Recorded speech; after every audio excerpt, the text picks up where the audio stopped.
Welcome to Hood Champion Boxing and Sports. In boxing, you find a way to win or you find a way to lose. And hopefully, you'll find yourself in Arlington on November 8th to watch Alycia Baumgardner move up to the 135-pound division and face ELIF TURHAN. And I'm telling you right now, this is going to be a very competitive fight. Winner, loser, both are going to deserve respect because this is what you want to see, 50-50 fights. And you got to give Alycia, man, a whole lot of respect for bubbling up those 5 pounds and going into a fight with this killer. Alycia Baumgardner conquered the super featherweight division. Now, the bomb is moving up. But waiting at 135 is undefeated IBF champion Elif Nur Turhan, fresh off a stunning knockout of Olympic gold medalist Beatriz Ferreira. One fight, one title, a chance to become a 2-division world champion. Sunday, November 8th, live on ESPN. Who will win? Now, I don't know who's going to win this fight. But what I do know is the fans win because you got Turhan and Baumgardner. That's a 50-50 fight, man. First 3 rounds going to be dangerous for both. But if you want me to just make somewhat of a prediction, well, right now, I think it could be like Rolly against Teal, where Alycia gets in trouble early, but then you see her start to create separation and go on and win the fight. But the same thing could happen. Turhan can get in trouble early and Baumgardner can finish her. Like, there's a reason why. You look at the records on these women. You know what I'm saying? Turhan, man, goddamn 14 wins, 8 knockouts, man. Alycia, man, with her record. These women are problems. Then you're getting Tara Brown and Ellie Scottney fighting. Then you're getting Sky Nicholson and Mio Yoshida and Ramla Ali against Micaiah Krebs. So this fight card is ridiculous, man. You know what I'm saying? But that being said, 135 pounds, 3-minute rounds, world title on the line. And of course you got Caroline Dubois who's hanging out up there. So obviously you would assume that whoever wins this fight will probably go on to fight Caroline. But the countdown begins. AB moving to 135, challenging the undefeated IBF champion Elif Nur Turhan in a fight that I really think is going to reshape women's boxing, especially their division. But it really is going to put a lot of eyes on the sport. You see, and this is what I like about it. These women are fighting at 3-minute rounds. You know what I mean? They ain't coming in there to coochie coo tickle and chicken peck themselves to a victory. They're coming in there to tranquilize each other. But they're fighting by the men's rules. So I don't care what anyone has to say. These women do not have to do this. They could be fighting 2-minute rounds. But I like the fact that they say, hey, look, we want to be taken serious, and we understand with the men, they have this set of rules, but we're willing to do what the men are doing. Pay us. But we don't want it easy. Because I tell you what, there are other fighters out there who claim that they really have women's boxing in their best interest. But when they get asked about them 3-minute rounds, they get peanut butter in their mouth. It's like, yo, man, so would you fight 3-minute rounds? It's like, what the fuck is abba-dabba? You either go fight the 3-minute rounds or not. See, they get that peanut butter in their mouth. But not AB, not Serrano, not Turhan, and for Serrano, not the opponents who face Serrano. November 8th, Arlington, Texas. 135 pounds, IBF championship, 10 rounds, 3-minute rounds. Baumgardner's 18-1 record, Turhan's 14-0 record. Baumgardner moving up, Turhan defending her championship. This isn't simply another title fight. MVP has officially made this the headline of a 4-world women's title boxing event. It's a big deal. Who is Alycia Baumgardner? Well, if you don't know who she is, you've been sleeping underneath a rock. You know what I'm saying? There's a reason why she's as good as she is. You know what I mean? Before all these championships, the cameras, all this superstar talk, Alycia Baumgardner was a young athlete from Ohio. You know what I'm saying? Family boxing background, early athletic ability. She always talks about how she had muscles. And if you sit there and look at the image of her from a little kid, She always had muscles, like no kidding. She had muscles in her damn face. You see, as a young lady, that's just genetics, and that's not a bad thing. It's just genetics. You know what I mean? I grew up, I had friends like that. I mean, there's nothing they would do. We were in junior high, the motherfuckers just ripped, man. And we used to always joke, but we grew up together, so we know they weren't working out. None of us did it at the younger age. They just had the streamlined physique. But when we all got, teenage years, started working out, then, really, so all of our bodies started changing. But the striations in them cats is just something natural. It's genetics, man. You know what I mean? It is what it is. But the bottom line is she had the genetics. And with those kind of genetics, and then having the athletic ability, I'm not surprised that she's such a great athlete. I think she wrestled, she transitioned into boxing, and in boxing, man, it seems where she's found peace and comfort, man. Then she developed her personality, man, from a young lady up to where she is now. And that part of that personality is being very competitive. So she has that mentality. And that's what's made her so great and why she's done what she's done in women's boxing. And when you think about that athleticism, that power, the transition into boxing and fighting since a young age, look, no surprise why they call it a bomb, because if Alycia hits you, she detonates one of them goddamn Ohio beans on you, your ass is in trouble. So the thing is, there were always early dreams of greatness for her. And you can see right now that everything's pretty much come to fruition to the point to where now a lot of people have her as the face of women's boxing. And if I remember, I read an article. It said Baumgardner began wrestling at 5, boxing at 8. And she had multiple relatives involved in boxing. I think that's how she ended up easing into it. But this whole thing, people need to understand. When you see some of these athletes get in the ring and they start to create separation in a fight, like when they're in trouble, like when I talk about Rolly Romero and Teofimo Lopez, that was Rolly's fight to win. But Rolly started fighting, I think, at 17 or something. Teo's boxing since he was like 8 years old or something. You look at Alycia, she started boxing at 8. I mean, is anyone surprised that she is where she is? She was built for all this. Her boxing story started long before the world even knew her name. You know what I'm saying? Now, I did some research, so if something's off, hey, don't shoot the sheriff, Bob Marley. She started off at Fremont Records Gym, learning fundamentals, which when people talk about her fighting, talk about her footwork, her timing, her distance, her ability to counter everything. All that started from young, man. And I know that for a fact because I have an 8-year-old who's training right now. And I see the stuff they're teaching him. Of course, I work with him, but I see the stuff that he's learning in the gym. You know what I'm saying? Those fundamentals are important, from making him throw those punches correctly, making him, getting his stance correctly, his footwork. You know what I'm saying? When they come and putting pressure on him, the trainer putting pressure on him, showing them how to use angles, how to get underneath shots, but also counter at the same time. Everything.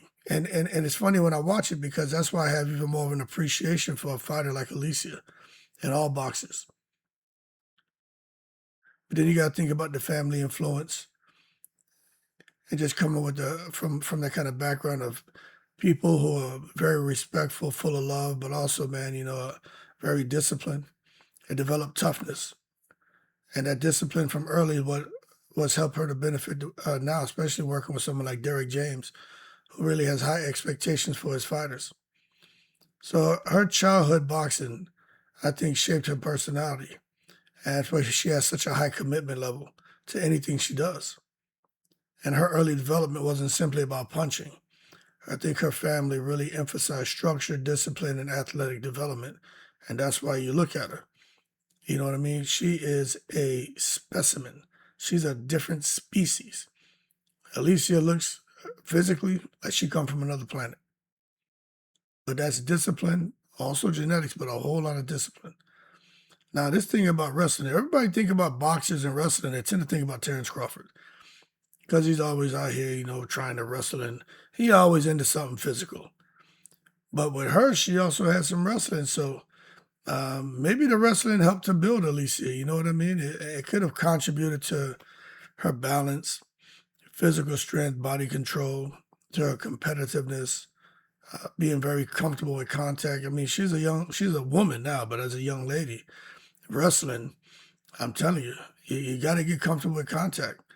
My oldest son, he wrestled for a couple of years when he was young.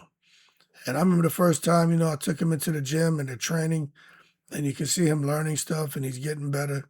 But when he got into his first match, I'm telling you, man, I almost cried. I was ready to go take him off the mat because he got ragdolled for 3 different bouts because it was so physical. I mean, that shit is like a fight. You ever seen kids wrestle? That shit is violent. But he the first one, he thought it was gonna be like when they were training, kind of taking it easy. He got in there with a damn hammer, man. That dude went all out on him. And my son was crying, and I was like, "You want to quit?" He was like, "No."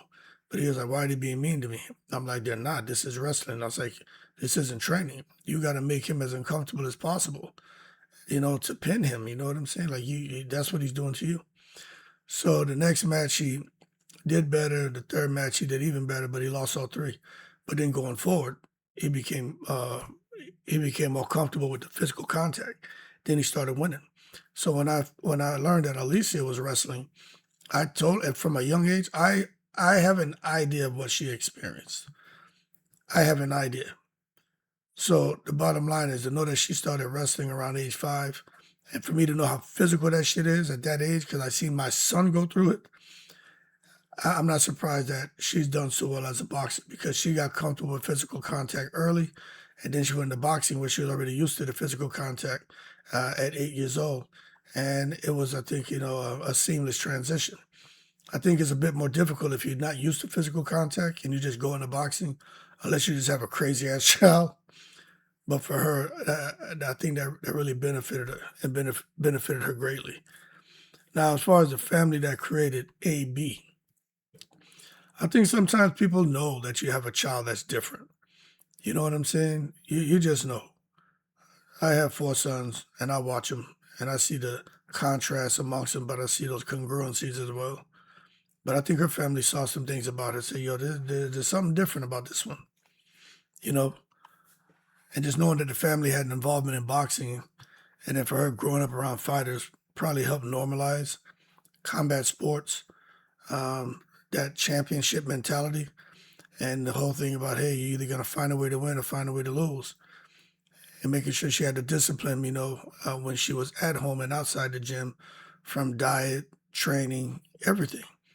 You had to really, minimize those bad habits. You know what I'm saying? You got to just look at the father, the grandparents, the relatives, the gym culture, family expectations, competition, discipline.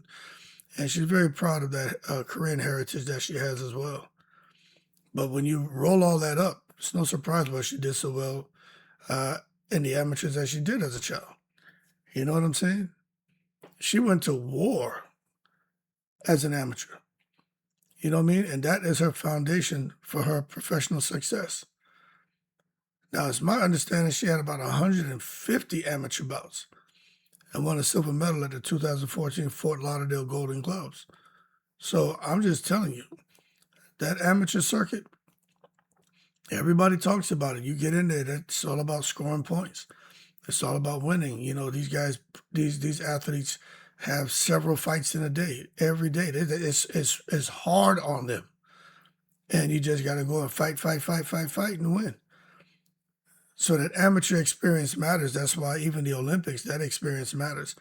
You listen to these pro fighters who had an amateur career and then, went to the Olympics or try to go to the Olympics. But anyway, they talk about the amateur experience and how important it is.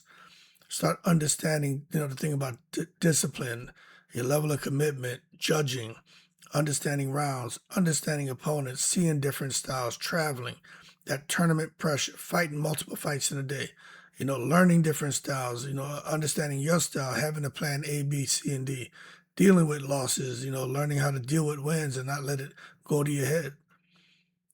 So it's really interesting when you think about how her amateur years have helped to develop her and helped her to deal with the bullshit like some of the stuff she deals with now, from inside the ring and outside the ring drama.